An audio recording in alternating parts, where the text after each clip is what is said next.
Adelante. Somos todo oídos.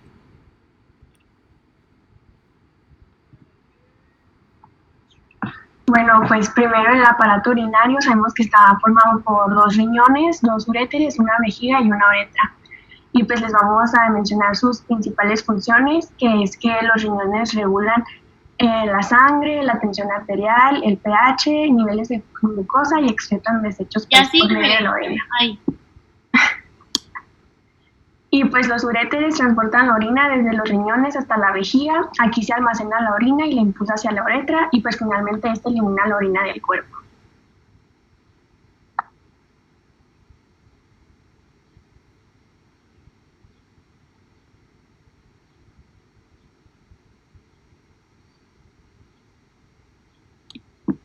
Pues las funciones de los riñones, pues como ya lo hemos comentado en todas las clases, pues pusimos aquí las principales, que la primera es la de excreción de desechos por medio de la orina, regulación de la composición iónica de la sangre, del pH, como vimos ahorita, volumen sanguíneo y tensión arterial, mantiene la osmolaridad sanguínea, la producción de hormonas, por ejemplo, de calcitriol y la eritropoyetina, y la regulación de nivel de glucosa en sangre. Ahora vamos a hablar de la anatomía externa e interna.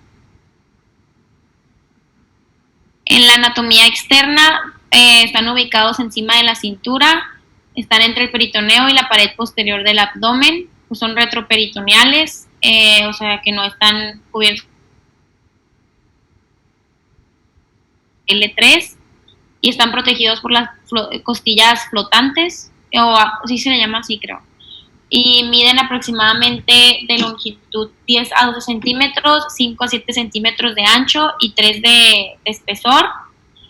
Pesan alrededor de 135 gramos a 150 y tienen una estructura que se le llama ilio renal, que es como una depresión en donde van a emerger los uréteres, los vasos sanguíneos, los vasos linfáticos y los nervios. O sea, por ahí entran y por ahí salen. Siguiente, please.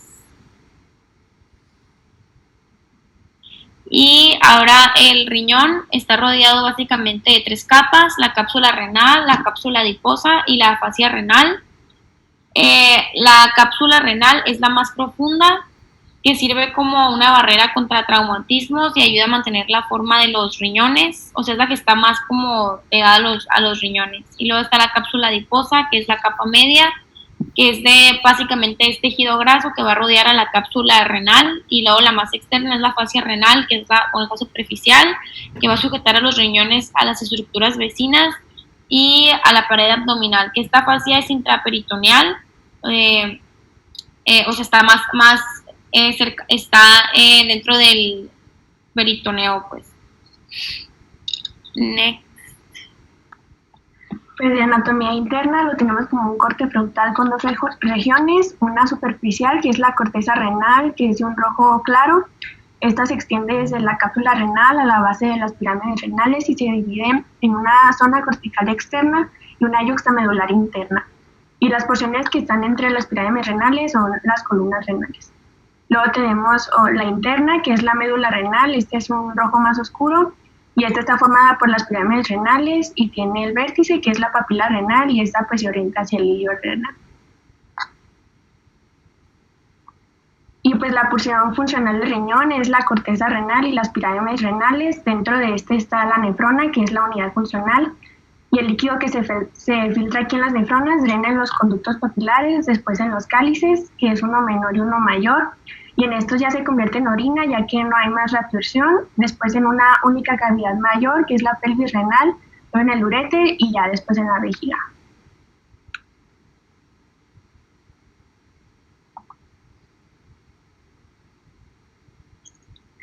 Bueno, la irrigación de los riñones, pues los riñones reciben del 20 al 25% del gasto cardíaco y bueno, el flujo sanguíneo entra la sangre por las arterias renales y ya una vez adentro del riñón pues se dividen y se forman las arterias segmentarias y estas se vuelven a dividir en arterias globulares y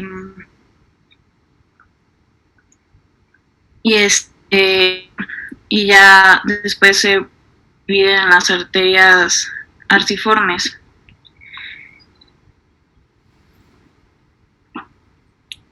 Se dividen igual y ya se vuelven las radiadas corticales.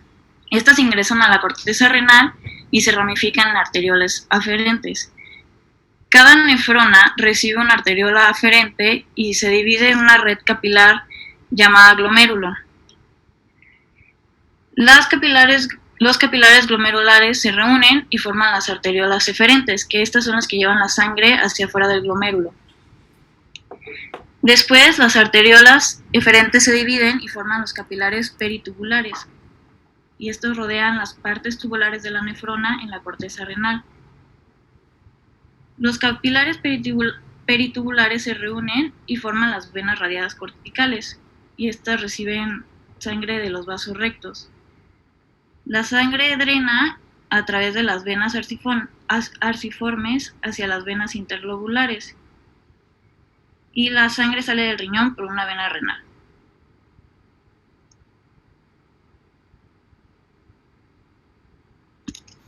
Inervación. El plexo renal ingresa al riñón junto a las arterias renales y pues los nervios renales son parte de la división simpática del sistema nervioso autónomo. La mayoría son nervios vasomotores que regulan el flujo de la sangre a través de los riñones mediante vasodilatación o vasoconstricción de las arteriolas renales.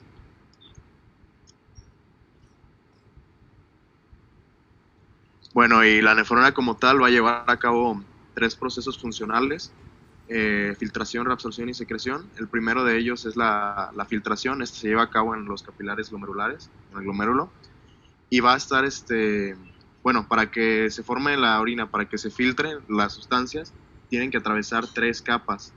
La primera va a ser el endotelio de los capilares glomerulares, ya que las células endoteliales, este endotelio tiene la característica de que tiene ciertos poros o fenestraciones que van a permitir la salida de todos los solutos en esta parte, menos de estos eritrocitos, por lo cual no se debe encontrar eritrocitos o células sanguíneas dentro del filtrado.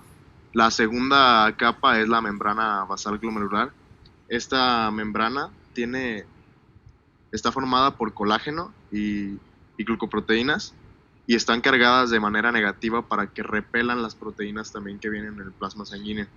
Es decir, esta parte, la segunda, se va a encargar va a permitir el pasaje del agua y de la mayoría de solutos que tengan un tamaño pequeño, pero va a repeler las proteínas plasmáticas por la misma carga negativa, porque como sabemos, las proteínas usualmente tienen carga negativa. Después, la tercera capa que va a estar aquí en el proceso de filtración es la capa visceral de la cápsula de Bowman, o la membrana de hendidura también llamada, que va a estar constituida por los pedicelos entre los podocitos que están en esta capa. Y bueno, esta va a permitir el pasaje de moléculas muy, muy, muy pequeñas. Todavía el agua puede pasar por aquí, pero las moléculas que van a filtrar, que son muy pequeñas, son como el amoníaco, la urea, algunos tipos de iones e incluso la albúmina. ¿Por qué? Porque, si bien recuerdo, esta capa tiene alrededor de un diámetro de 0.006 micrómetros más o menos, y la albúmina también tiene más o menos ese mismo tamaño. Entonces ciertas proteínas de albúmina pueden llegarse a pasar al filtrado.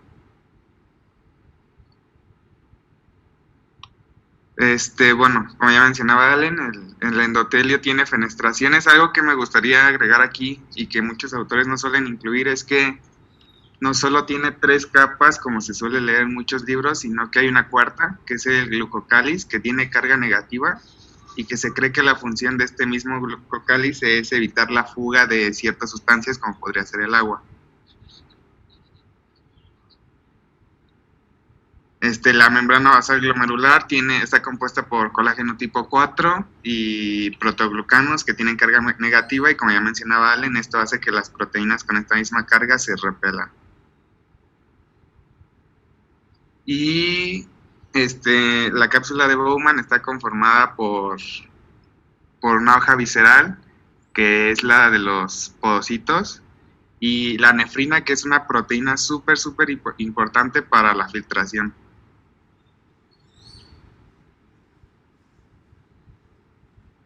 Bueno, y aquí sabemos que muchas hormonas intervienen en todo el proceso, ya sea de filtración, reabsorción y secreción, pero en cuanto a esto, en la tasa de filtración glomerular, es decir, las cantidades de sustancias que son filtradas del plasma al filtrado glomerular para formar después la orina y que atraviesen los túbulos, solo hay 2 hormonas, o bueno, al menos en el tórtora nada más vienen mencionadas 2, que van a ejercer efecto en la tasa de filtración. La primera es la angiotensina 2, la cual, aquí dice que reduce la tasa de filtración glomerular porque promueve constricción de las arteriolas eferente y aferente, pero sabemos que tiene preferencia por la eferente y que va a causar un aumento de la presión hidrostática porque su vasoconstricción es pequeña, es decir, no es tan intensa como para que aumentara la coloidosmótica, para que aumentara la resistencia 3 veces y lo bloqueara, sino que su constricción es pequeña y en cambio al aumentar la presión hidrostática va a favorecer la filtración glomerular. Ese es un error que detecté ahí en el tórtora para que no se vayan a ir con la finta. En una tablita en que vienen las hormonas, ahí dice que la angiotensina 2 reduce la tasa de filtración, pero ya habíamos visto aquí en clase que como sirve como regulador, bien puede reducir o aumentar, pero su constricción preferentemente por la eferente, arteriola eferente, hace que aumente la presión hidrostática glomerular y con eso aumente la tasa de filtración. Otra hormona reticular. Se secreta cuando hay un mayor volumen de sangre y que las aurículas se distienden, se va a secretar este péptido y lo que va a hacer es aumentar la tasa de filtración glomerular, porque si tienes más volumen sanguíneo y está aumentando la presión arterial, lo que quieres es deshacerte de ese exceso de volumen, entonces necesitas filtrar más líquido. Esto es lo que va a hacer el péptido natriurético, va a aumentar la superficie de los capilares para que haya más lugar por donde filtrarse y se eleve como tal la tasa de filtración glomerular.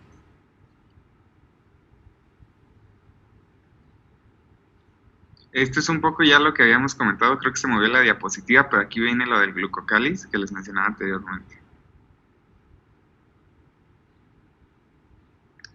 En el filtrado podemos encontrar 3 presiones. Una es la presión hidrostática, que es la única presión que va a difundir los líquidos a favor de su gradiente, se podría decir, y una presión coloidosmótica, que está mediada principalmente por las proteínas, y la presión misma que ejerce la cápsula de Bowman, que esto nos va a dar un resultado en la filtración neta aproximadamente de 10. Las presiones varían mucho dependiendo de los autores, pero la filtración neta siempre es 10, aunque a veces también se ve afectada por las hormonas, como ya mencionaba Allen. Aquí podemos ver 2 alteraciones, una que es la constricción la primera es la constricción de la arteriola aferente, en donde las 2 filtraciones, como se puede ver ahí, van a disminuir porque el tamaño de la arteriola no permite que pase las mismas sustancias que si estuviera dilatada, y en el segundo caso podemos ver lo contrario, ¿no? Una constricción de la arteriola eferente que hace que las 2 presiones aumenten porque no permiten que las mismas cantidades salgan, entonces esto aumenta la presión en este espacio.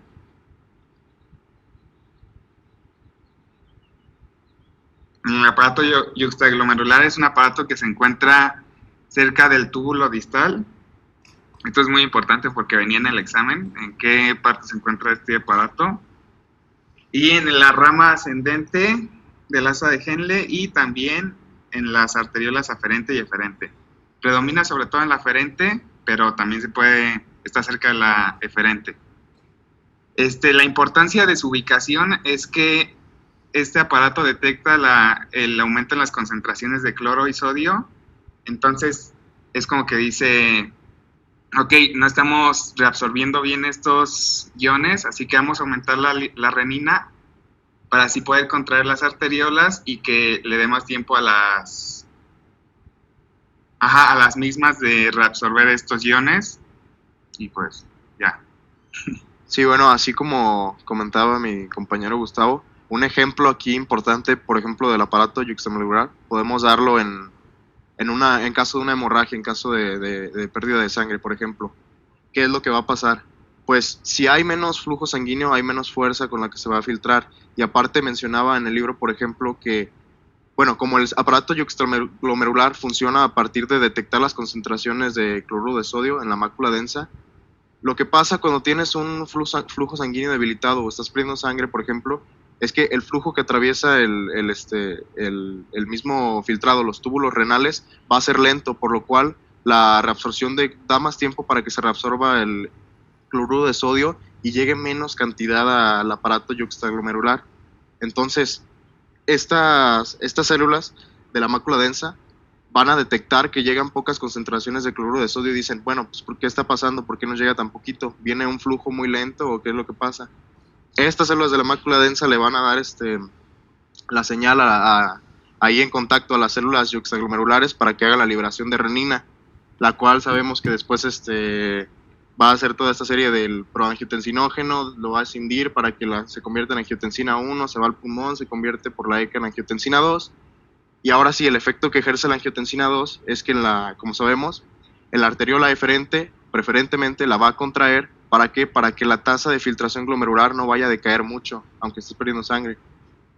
Es decir, no vaya a colapsarse y, por ejemplo, cuando contraes la arteriola deferente y que tu tasa de filtración está bajando mucho por la pérdida de sangre, esta ayuda pues a aumenta esa resistencia y tiende a aumentar la tasa de filtración glomerular para que llegue las cantidades adecuadas de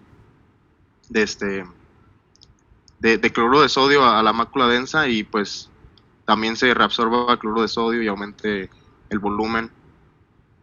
Y etcétera. todo esto lo hace con la liberación o la inhibición de óxido nítrico.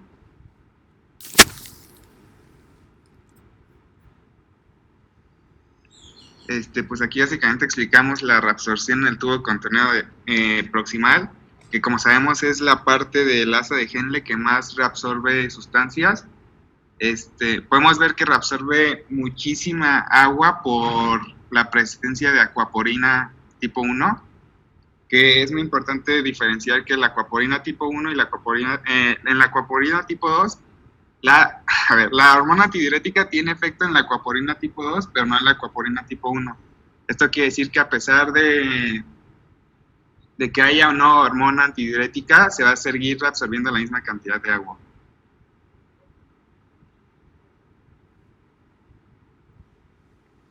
Bueno, y en el asa, bueno, como ya comentamos, la mayor cantidad de solutos y de agua se lleva a cabo en el túbulo contorneado proximal, pero la reabsorción y secreción en el asa de Henle es muy importante porque sirve también para establecer un gradiente osmótico entre el filtrado y el líquido intersticial. Bueno, aquí durante el asa de Henle, en la descendente, podemos ver que no tiene borde en cepillo. ¿Para qué sirve el borde en cepillo? Alguien que me comente así rapidísimo para qué sirve eso o qué recuerda. ¿Reabsorber? Sí, para reabsorber. ¿Por qué? Porque aumenta la superficie por la que se pueden reabsorber los solutos. En la parte de aquí del asa descendente, ¿qué tiene que ver este hecho de que no tenga borde en cepillo? Lo hace muy permeable al agua, pero moderadamente o incluso levemente a los solutos. Es decir, aquí no se lleva una reabsorción grande de solutos, aquí lo principal es el agua. Aquí hay una filtración una reabsorción de aproximadamente el 20% del agua que se filtró. Y en cambio, en el asa ascendente gruesa, es casi impermeable al agua. Es decir, aquí no se lleva a cabo una reabsorción en grandes cantidades de agua, sino que es una reabsorción de solutos. Aquí en la mayoría, aquí está presente este cotransportador tan importante que es el de sodio-potasio 2-cloros, que, bueno, los diuréticos de asa tienen su efecto en ¿Y por qué es tan importante? Porque, pues bueno, podemos ver que reabsorbe hasta el 25% del sodio, cloro y potasio que se filtró, además de que otros iones como el calcio, el bicarbonato y el magnesio van a utilizar los gradientes electroquímicos que se generan mediante el transporte de esto para poder reabsorberse también. Y bueno, pues sí, ese transportador apréndanselo porque es muy importante. No creo que vengan de los diuréticos ni nada así en el examen, pero aquí en este transportador, sodio o potasio 2-cloros, es donde ejerce su efecto los diuréticos de ASA. También algo muy importante aquí es que se determina la osmolaridad del líquido y del ASA, del mismo líquido tubular y del espacio intersticial. Y si yo te preguntara, Dana, por ejemplo, ¿qué tiene más importancia a la hora de determinar el líquido, la osmolaridad del líquido intersticial? ¿Qué sustancia me dirías? Ok, John. ¿Era la pregunta otra vez? ¿Cuál es la sustancia más importante? O sea, obviamente todas influyen, pero la más importante que determina la osmolaridad del líquido intersticial. De ahí el cambio de estas concentraciones del líquido tubular. Ves que empieza en 300 y en la región más medular podemos encontrar una presión de 1200 y arriba de 100. O sea, mi pregunta es, ¿qué sustancia es la que altera esta osmolaridad afuera, en el líquido intersticial? Es el sodio, ¿no? Sí, el sodio, muy bien.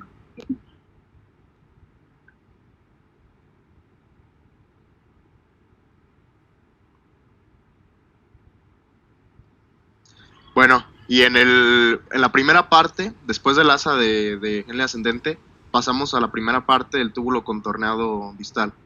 Se divide comúnmente en porción inicial y porción final porque sí es diferente la reabsorción y aparte las células que están varían pues entre si es el túbulo contorneado distal inicial o el túbulo contorneado distal final. En el túbulo contorneado distal inicial es donde está presente la mácula densa y donde se lleva a cabo esto como les comentaba Gustavo, el aparato yuxtaglomerular. Aquí el filtrado ya avanza a una velocidad de 25 mililitros por minuto, es decir, ya va pues mucho más lento que como se inició. Aquí que se lleva a cabo de reabsorción, pues el 10 a 15% del agua que se filtró y las cantidades el porcentaje de solutos que se reabsorbe del filtrado, pues ya vemos que es mínimo, pero aún así tienen una gran carga, es decir, una gran importancia en que se sigan reabsorbiendo solutos a esta sección. Bueno, aquí principalmente el medio por el que se lleva a cabo la reabsorción de sodio y de cloro es mediante cotransportadores sodio-cloro. Y pues vemos que está regulado eléctricamente esto porque el cotransporte permite que pase un ion positivo, que es el sodio, y un ion, un anión, un ion con carga negativa, que es el cloro. Entonces ahí mismo como está balanceado eléctricamente. Y bueno, también están presentes las ATPas a sodio y potasio que durante toda la sección tubular pues vemos que ayudan a esparcir los iones sodio por la membrana basalateral e ingresar otra vez los iones potasio. Y lo mismo va a contribuir a que se genere el mismo gradiente de concentración que permita que el sodio pues difunda, ¿no? Y aquí se lleva a cabo reabsorción de calcio, sí o no. Bueno, depende. ¿Depende de qué? De la influencia de la paratormona, es decir, si se secreta paratormona porque dice, bueno, los niveles de calcio en mi organismo están un poquito bajos, necesito estar reabsorbiendo, necesito sacarle ahí provecho, pues eso va a depender. Pero en esta parte es donde se lleva a cabo la reabsorción de calcio por influencia de la hormona paratiroidea o paratormona.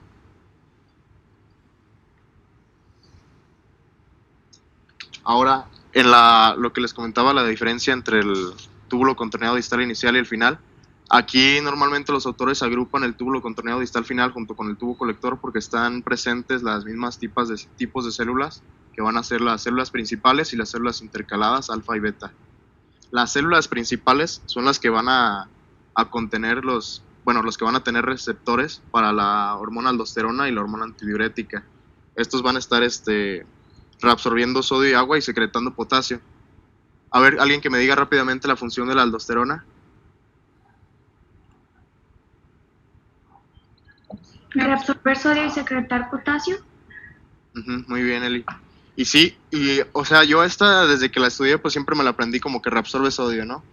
Pero leyendo, unos autores comentan que incluso tiene mayor importancia como del hecho de su función de secreción de potasio, porque los niveles de secreción de potasio, es decir, los niveles en el organismo de potasio, influyen más que la reabsorción de sodio, por el hecho de que si tú tienes, por ejemplo, un nivel alto de potasio y no te está ayudando la aldosterona, por ejemplo, para secretarlo, pues vas a entrar en una acidosis.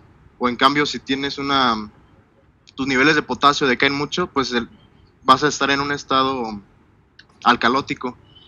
Y entonces la aldosterona ejerce un efecto aún más importante en cuanto a su regulación de potasio, que es en cuanto a su reabsorción de sodio.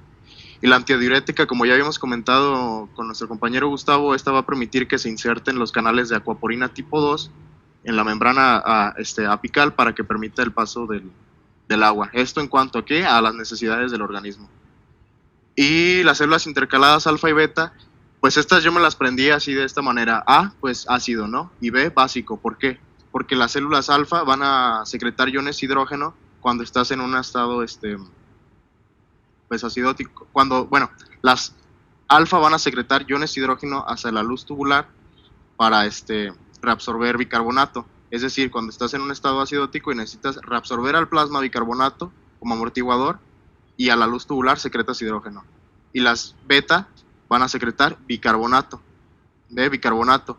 ¿Por qué? Porque ahí para amortiguar el líquido tubular y para reabsorber iones hidrógeno cuando estás en un estado alcalótico.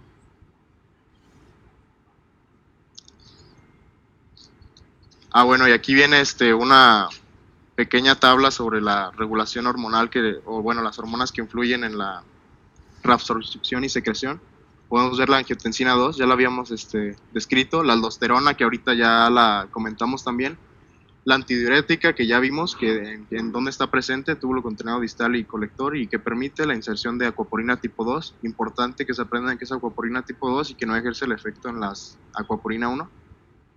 El péptido natriurético auricular, ya vimos, cuando hay mayor volumen del que se necesita y que y que está aumentando la presión arterial, se distienden las aurículas, lo secretan y va a permitir que se produzca más orina, que reduzcas tu volumen.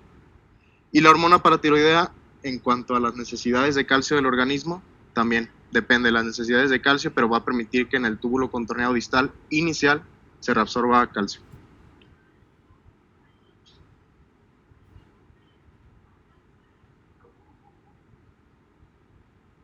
Bueno, y ahora sí, ya llegando a las preguntas que venían en Canvas y de la situación problema. Bueno, no sé si lo hayan checado. Básicamente la situación que se nos planteaba era de un niño, no me acuerdo de su nombre, pero este niño decía que había crecido con algo que se llama reflujo vesicoureteral, y entonces eso ocasionó que a la edad de 30 años le tuvieran que hacer un trasplante de riñón. Entonces decía que su hermano menor quería saber pues el cómo se vivía nada más con un riñón, si era posible y también si era posible donarlo. Entonces, pues ya en este contexto, primero vamos a explicar un poquito sobre pues qué es este reflujo. Entonces, el reflujo vesicoureteral se da generalmente en bebés y niños. Se puede diagnosticar incluso desde antes del parto a través de ecografías y ultrasonido. Y esto es que la orina pues regrese desde la vejiga a través de los uréteres hacia los riñones. Esto puede ser de tipo primario o de tipo secundario. En el tipo primario vamos a tener cuando la orina regresa debido a que hay como una anomalía en lo que es como la válvula fisiológica de la vejiga, en esta parte de aquí, y puede ser de causa secundaria debido a una obstrucción de los uréteres, o sea, que no baje bien, o bien a una falla en el sistema nervioso que inerva la vejiga, que desencadene o que detone como contracciones musculares de la vejiga para que regrese la orina. Y esto suele acarrear infecciones urinarias en los riñones, puede producir también hidronefrosis, y pues básicamente lo que aquí se utiliza más que nada son medicamentos para mitigar, digamos, las infecciones o reducir las posibilidades de que haya una infección bacteriana, y pues se puede recurrir también a alguna cirugía para mejorar o quitar la obstrucción en los uréteres o la válvula que les comentaba.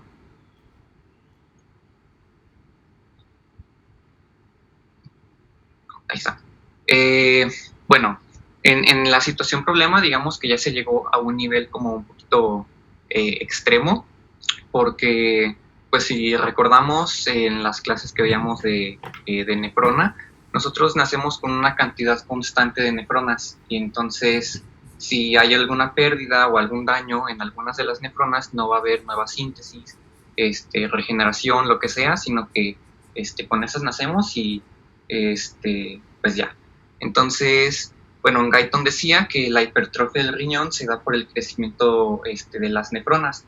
En caso de que algunas se vayan perdiendo, otras nefronas van a ir como aumentando su capacidad de reabsorción, de filtrado, etcétera, se van a hipertrofiar, y esto es lo que causa que el riñón pues crezca en tamaño. Pero realmente debido a que las nefronas se adaptan a las condiciones, el paciente no se perciben las consecuencias de la pérdida la pérdida nefrótica, sino que hasta pasado el 25%, o sea, cuando nada más tenemos el 25% de la cantidad total de nefronas, ya es cuando se habla de un fallo, y entonces ya la disminución de todas las funciones renales y de la nefrona. Entonces, por ejemplo, en esta gráfica, nosotros tenemos representado cómo a partir de los 40 años la cantidad de nefronas va disminuyendo un 10% cada 10 años, más o menos. Sin embargo, pues, digamos, hasta cierto punto es normal. Pero en el caso de la situación problema, pues el niño, desde que era muy chiquito, pues ha ido perdiendo nefronas constantemente al punto de que ya le tengan que hacer un trasplante. Y con esto, y también como vemos en la gráfica inferior derecha, vamos a tener una disminución en el filtrado glomerular, digamos, es una de las funciones más importantes. En esta gráfica podemos ver cómo conforme se va perdiendo la capacidad de filtrado, las nefronas se siguen adaptando para que no haya una gran variabilidad en la filtración tanto de sodio, cloro, que son como los iones así súper importantes, ¿no? Sin embargo, conforme se va perdiendo la capacidad de filtrado, se van aumentando las concentraciones de otras sustancias como la urea y la creatinina, que ya pues al nivel de 25% de filtrado vamos a tener una gran concentración en plasma, por lo mismo de que ya no se puede reabsorber, y en menor medida, pero también va a haber un aumento de concentración de fosfato y de hidrogeniones. Entonces es más o menos como las prioridades que le va dando las poquitas nefronas que le quedan. Y en el mismo Guyton venía un esquema muy interesante sobre un como círculo vicioso, sobre qué pasaba cuando se van perdiendo nefronas en los riñones. Entonces decía que, bueno, se disminuye el número de nefronas, no sé por qué dice neuronas, y eso va a causar una hipertrofia y una vasodilatación de las nefronas supervivientes, como ya lo mencionaba, lo cual va a hacer que aumente la presión arterial, y los dos, digamos, en conjunto, van a hacer que la presión glomerular aumente junto con la tasa de filtrado. Esto para adaptar las nefronas que quedan para que siga el filtrado más o menos normal. Sin embargo, este aumento en la presión y esta hipertrofia de las nefronas va a causar esclerosis glomerular poco a poco, porque pues las estás como sobrellevando al extremo. Entonces eso va a causar esta esclerosis, pues que se vuelvan a perder más nefronas, y entonces empieza como círculo vicioso. Entonces, en el caso de la insuficiencia renal crónica, antes del trasplante de riñón, se recomienda disminuir este aumento de la presión arterial, como lo pueden ser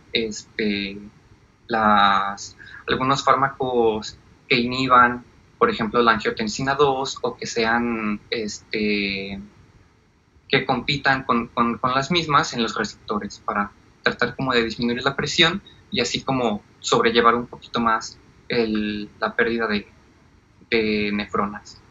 Y bueno, pues ya en el caso de una nefropatía terminal, que es cuando ya definitivamente el riñón o los riñones ya no pueden hacer su función, entonces es cuando se recurre al trasplante.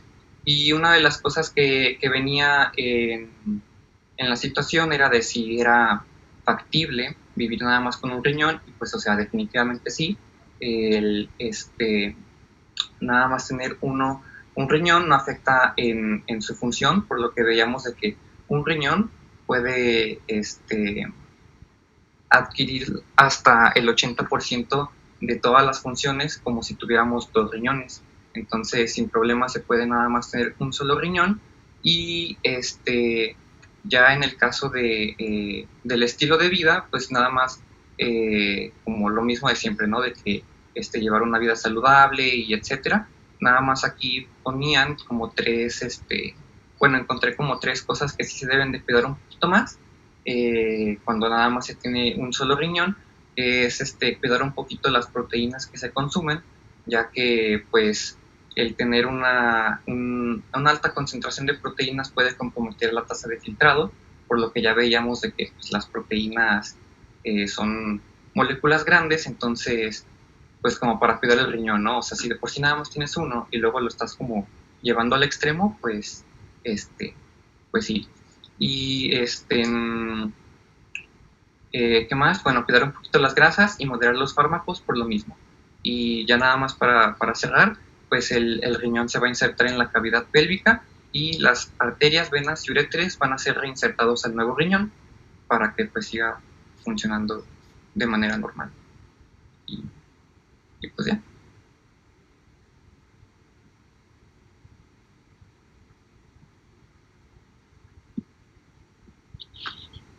Sí, nos sacamos.